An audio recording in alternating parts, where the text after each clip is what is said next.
Assalamualaikum warahmatullahi wabarakatuh. Oke, pada pertemuan ini kita akan membahas keseimbangan statis sistem partikel. Sebenarnya syarat keseimbangan untuk sistem partikel itu artinya seimbang, dia tidak mengalami gerak translasi ataupun rotasi ya. Jadi ada dua. Kalau dia seimbang pada arah translasi, maka sigma F sama dengan 0. Sigma F sendiri kalau kita uraikan pada komponen sumbu X dan sumbu Y, ada sigma Fx sama dengan 0 dan sigma Fy sama dengan 0. Ini sudah dibahas waktu kalian kelas 10. Nah, sekarang kita ada tambahan di sini. Jadi benda itu selain bergerak lurus atau yang sering kita sebut dengan gerak translasi, benda itu juga bisa melakukan gerak rotasi. Syaratnya ada sumbu putarnya, seperti itu. Nah, dikatakan sistem itu seimbang itu apabila benda ini selain dia resultan gaya harus bernilai 0 untuk arah translasi, juga resultan torsinya juga harus bernilai 0. Jadi benda yang diam dia akan tetap diam, dan benda yang bergerak melingkar beraturan dia tetap akan bergerak melingkar beraturan. Seperti itu. Begitu juga dengan yang ini. Ini benda yang diam, dia akan tetap diam, dan benda yang bergerak lurus beraturan juga tetap akan bergerak lurus beraturan. Jadi istilahnya paling mudah kalian ingat, benda dikatakan seimbang itu jika resultan gayanya, total gaya yang bekerja pada benda itu adalah 0, dan resultan torsinya juga harus sama dengan 0. Itu syarat dari kesetimbangan statis benda tegar. Kemarin ada yang tanya benda tegar atau benda pecal itu apa? Apa ada bedanya? Sama saja ya. Jadi benda pecal itu adalah benda yang padat, kemudian bentuknya tidak berubah walaupun dia bergerak, seperti itu ya. Jadi ini benda tegar itu sama artinya dengan benda padat, boleh seperti itu. Oke. Lebih jelasnya nanti akan saya jelaskan melalui beberapa contoh soal. Jadi nanti lebih lengkapnya nanti bisa kalian browsing boleh, ataupun kalian pelajari di PDF yang sudah saya berikan. Seperti itu. Oke, untuk contoh penerapannya pada soal ini ada batang AB yang masanya diabaikan. Digantungkan sebuah balok bermasa 10 kg. Masa 10 kg ini kalau digantungkan di sini, ini nanti akan menjadi gaya berat yang besarnya M dikalikan dengan G. 10 kg dikalikan percepatan gravitasinya 10, ketemu 100 Newton.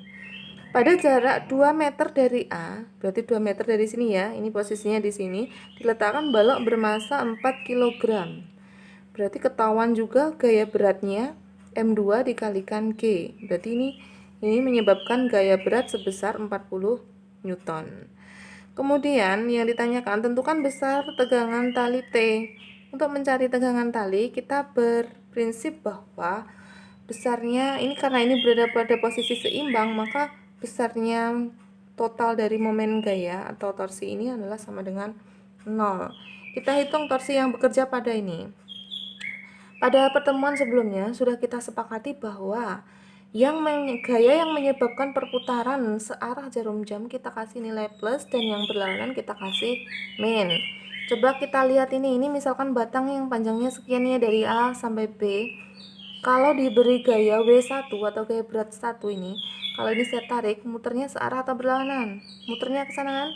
Oh, berarti searah jarum jam. Maka ini saya kasih nilai plus. Kemudian yang W2 ini juga sama. Ini kalau ini saya tarik ke bawah seperti ini, oh berarti dia akan menyebabkan batang berputar searah jarum jam juga. Batangnya kan ini ditarik arah ke bawah, pasti muternya batang akan searah jarum jam. Oh berarti W2 menyebabkan nilai plus, W1 juga plus. Sekarang yang T batangnya ini porosnya A, dia ditarik arah ke sana. Kira-kira T ini menyebabkan perputaran searah atau berlawanan? Tentunya berlawanan ya, pasti muternya akan ke sana. Maka T yang arah ini kita kasih tanda min. Sebelumnya juga sudah kita sepakati bahwa kalau ada gaya yang miring atau membentuk sudut, ini kebetulan contohnya membentuk sudut 30 derajat, maka yang kita pakai itu adalah yang arah tegak lurus, karena yang menyebabkan suatu batang ini berotasi itu adalah gaya-gaya yang tegak lurus. Kemarin saya memberikan contoh ketika kalian membuka pintu, yang paling mudah itu pada arah apa? Tentunya pada arah yang tegak lurus. Berarti yang kita pakai adalah ini, seperti itu ya. Kita masukkan sekarang, kita masukkan satu persatu dari sini ya. Berarti W1 dikalikan jarak dari A sampai B, berapa ini jaraknya? 10 jaraknya dari A sampai B. Panjang batang AB diabaikan. Panjang AB 6 ya. W1 dikalikan 6, ini nilainya plus ya, ditambah ini juga plus 2. W2 dikalikan pada jarak 2 meter, diletakkan balok ini tadi, diletakkan balok sebesar 4 kg. Oh, berarti ini W2 dikalikan 2 pada jarak 2 meter. Kemudian yang arah negatif, oh, dikurangi dengan T sin theta dikalikan jaraknya ini, gayanya ini terhadap sumbu putar. Jarak ini terhadap sumbu putar berapa? Kebetulan sama dengan yang ini tadi ya, berada di ujung. Berarti ini saya kalikan dengan 6 sama dengan 0. Kita masukkan angkanya. W1 tadi sudah ketemu ya. Ketemu 100 Newton dikalikan 6 ditambah W2 nya 40 Newton dikalikan 2. Kemudian T itu yang kita cari sinus sudutnya di sini terbentuk sudut 30 derajat dikalikan dengan jaraknya tadi adalah 6 bersama dengan 0. Ini kali ini berapa? 600 ditambah 40 dikalikan 2, 80 dikurangi T sin 30. Sin 30 itu berapa? Setengah ya, dikalikan 6 sama dengan 0. Kita hitung sekarang. Ini tambah ini berapa? 680 dikurangi dengan ini setengahnya, ini berapa ini? 3. Berarti 3T ya, sama dengan 0. Nah, ini kita pindah ruaskan. 680 sama dengan 3T. Berarti T sama dengan berapa? 680 dibagi dengan 3. Ketemunya berapa ini? Ketemunya berarti 2.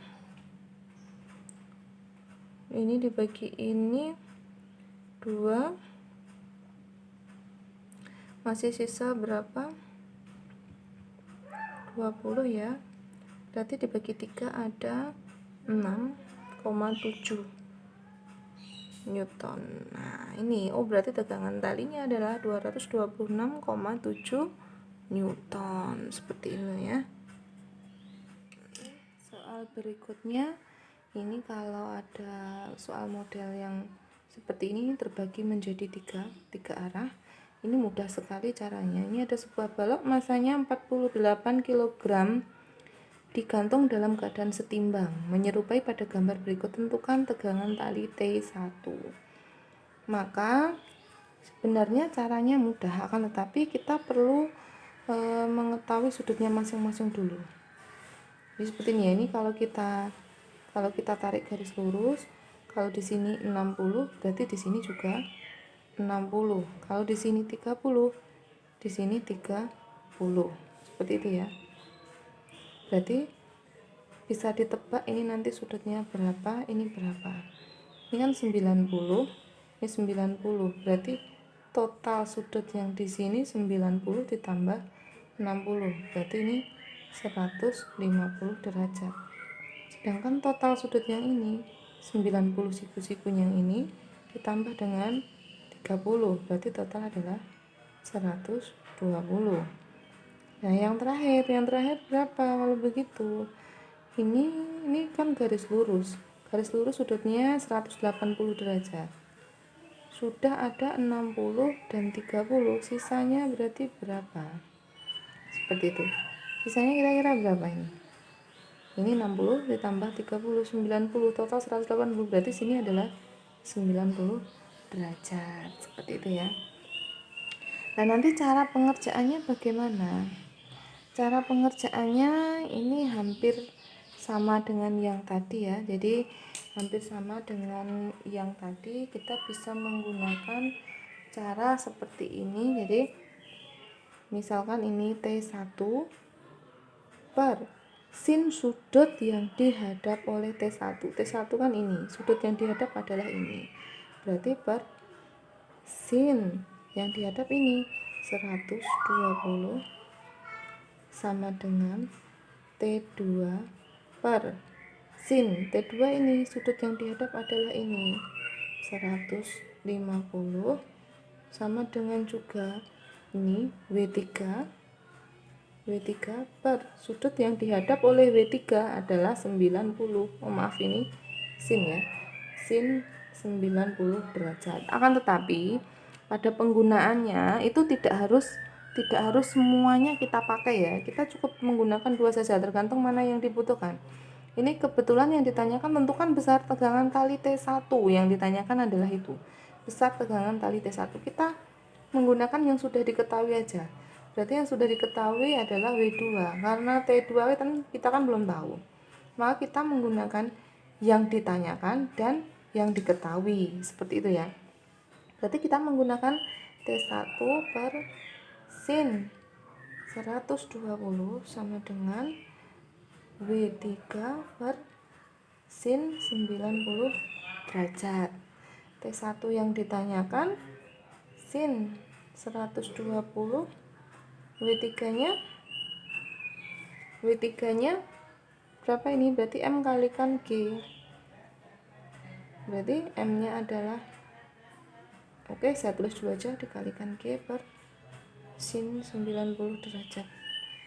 T1 per sin 120 itu berarti berapa? Sin 120 berapa? Ini sama dengan sin 60 ya. Sin 120 itu adalah setengah akar 3 sama dengan M3 nya adalah 48 dikalikan 90 per sin 90 adalah 1. Oke. Sekarang berarti nilai T1 sama dengan 48 dikalikan maaf ya, untuk G nya 10, 90. 10 percepatan gravitasi itu adalah 10 meter per sekon kuadrat. Saya kalikan 10, saya kalikan setengah akar 3. Berarti ini berapa ini? Kalau ini ketemunya adalah 24 kali 10. Oh, berarti 240 akar 3. Maaf sekali lagi, ini adalah 10. Oke, itu adalah percepatan gravitasi. Oke, jadi maka ketemu tegangan tali besarnya 240 akar 3 Newton. Jadi perlu kalian ingat, kalau pokoknya kalau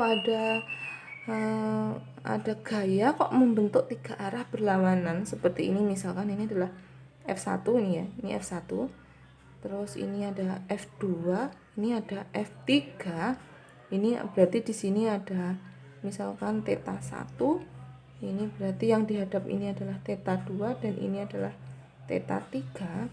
Maka kalian cukup menggunakan perbandingan bahwa besarnya F1 per sin theta 1, F1 ini sin theta 1 yang dihadap ini sama dengan F2 per sin theta 2 sama dengan F3 per sin theta 3. Lah, untuk F sendiri macamnya banyak. Salah satunya adalah tegangan tali, ini T. Kemudian ada lagi W. Lah, pemakaiannya, penerapannya, aplikasinya ini. Kalau ketentuan umumnya itu adalah ini. Seperti itu ya, kalau aplikasinya adalah ini. Ini kebetulan F-nya digantikan oleh T. T dan W itu adalah gaya juga, tetapi di sini adalah gaya berat. Dan ini pemakaiannya tidak semuanya, cukup yang mau dicari dan yang sudah ada diketahui semua di soal. Kebetulan yang T2 di soal kan tidak ada, kita tidak usah menggunakan T2, tidak usah mempersulit diri, kita gunakan yang sudah ada aja. Oh, berarti kita bandingkan yang ini dengan yang ini, seperti itu ya, kira-kira paham ya? Oke, untuk soal yang model nomor 2 paham? Oke, ini untuk contoh berikutnya ini ya, ini model jungkat-jungkit. Ini sering digunakan waktu kalian masih SMP. Ini simple sekali, tetapi sebenarnya yang simple ini juga menerapkan prinsip torsi ya. Ini bahwa pada keadaan seimbang, sigma torsi yang bekerja pada benda ini adalah 0. Ini misalkan ada dua anak A dan B bermain jungkat-jungkit. Yang A berjarak 3 meter, yang B berjarak 4 meter. Yang jadi pertanyaan, biar posisinya seimbang, artinya ini membentuk garis lurus seperti ini, berapakah nanti masanya MB? Seperti itu. Nah, sekarang kita tentukan dulu arahnya ya. Jadi kalau ini kita membahas torsi, berarti kita menentukan arah putarnya. Kalau ini sumbu putarnya ada di sini, sedangkan A-nya di sini, pasti gaya beratnya arahnya ke bawah. Kalau ini saya tarik ke bawah, batang ini saya tarik ke bawah, muternya searah atau berlawanan arah jarum jam? Berlawanan. Oh, berarti ini adalah negatif. Kemudian yang ini, yang B-nya, ini saya tarik ke bawah, muternya searah atau berlawanan? Tentunya searah karena sumbu putarnya di sini. Ini saya tarik. Oh, berarti muternya ke sana. Oh, ini plus. Maka nanti kita jumlahkan di sini. Berarti min WA dikalikan jaraknya antara A, ini misalkan sumbu putarnya di sini O, dikalikan AO, ditambah ini karena ini plus ya, plus WB dikalikan BO sama dengan 0. W sendiri adalah, W sendiri apa tadi? MA dikalikan G dikalikan AO ditambah MB dikalikan G dikalikan BO sama dengan 0. Kita pindah ruaskan salah satu, berarti boleh yang ini aja ya. Kebetulan ini negatif, kita pindah ruaskan ke kanan, berarti tinggal MB dikalikan G sama dikalikan BO sama dengan MA dikalikan G dikalikan AO. Ini ada G ada G, bisa kita sederhanakan. MB-nya berapa? MB yang ditanyakan. BO-nya 4. MA-nya berapa itu? 48. AO, jarak A terhadap O. Jarak A terhadap O itu 3. Berarti MB sama dengan 48 dikali 3 per 4. Ini kita sederhanakan bisa ya, ini 12. 12 kali 3 berapa? 36 kilogram. Seperti itu ya. Jadi cara simpel aja, kalian perlu mengingat. Jadi bahwa nilainya ini entah itu gaya boleh, massa boleh, berarti MA dikalikan panjangnya lengan A itu nilainya akan sama dengan MB dikalikan panjang lengan B, atau gaya A dikalikan panjang lengan A nilainya akan sama dengan gaya B dikalikan panjang lengan B. Simpelnya seperti itu. Berarti ini bisa disimpulkan bahwa WA dikalikan RA sama dengan WB dikalikan RB. W ini FW ini bisa diganti dengan FA kali RA sama dengan FB dikalikan RB. Seperti itu ya. Jadi kalau saya gambar di sini, ini seperti ini. Kalau ini ada sumbunya di sini, ini ada F, ini ada F, A, B, ini sampai di sini RA, ini sampai di sini adalah RB, maka jadilah ini seperti itu. Oke ya, jadi ini untuk aplikasi atau penerapannya, jadi ini seperti ini. Oke, untuk contoh-contoh soal yang lebih lengkap lagi bisa kalian download di PDF itu yang sudah saya upload ya. Jadi nanti bisa kalian pelajari sendiri di rumah. Nanti kalau ada pertanyaan atau apa, kalian bisa sharing langsung. Oke, terima kasih untuk pertemuan hari ini. Assalamualaikum warahmatullahi wabarakatuh.